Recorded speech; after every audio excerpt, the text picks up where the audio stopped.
बेटा, डरो मत बच्ची। ओ लो लो लो लो लो लो लो।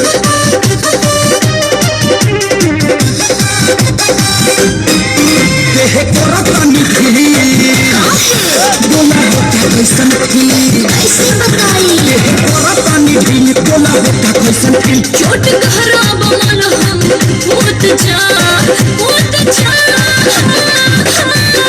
जी आइए ना, समझ सुलझाइए ना।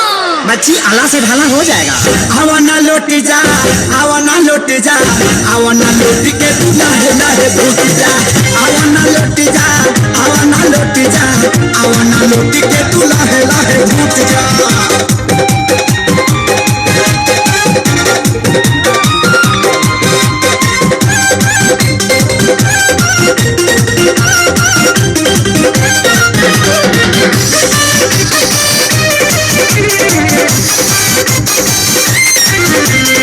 बारू तू मोम लेखा नरम ची,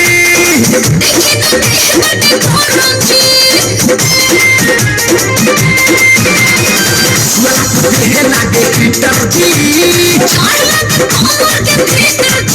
खाना खाना कबले जाई से, खाना खाना कबले की जल्दी खाई जाई से। छूट जा पास आइए ना, हाथ से दवा खिलाइए ना। मुँह बाई ना, हवा ना लौट जा, हवा ना लौट जा, हवा ना लौट के तू लाहे लाहे भूत जा। हवा ना लौट जा, हवा ना लौट जा, हवा ना लौट के तू लाहे लाहे भूत जा। ऑडियंस ताली का सहयोग करें प्लीज, ताली।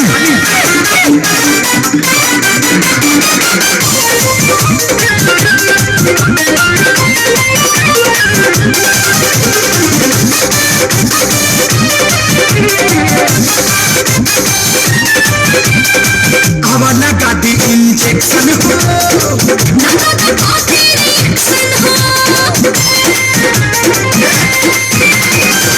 रामदेव बाबा के बूटी हो, अभी करा जमीला, आज करे जईला, करा जमीला जी आज करे रईला। कपड़ा भेजा के माथा टोप जा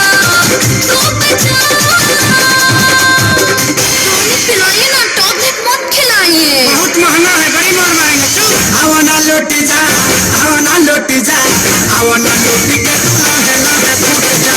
हवा ना लौट जा, हवा ना लौट जा, हवा ना लौट के तू लाहे लाहे भूत जा।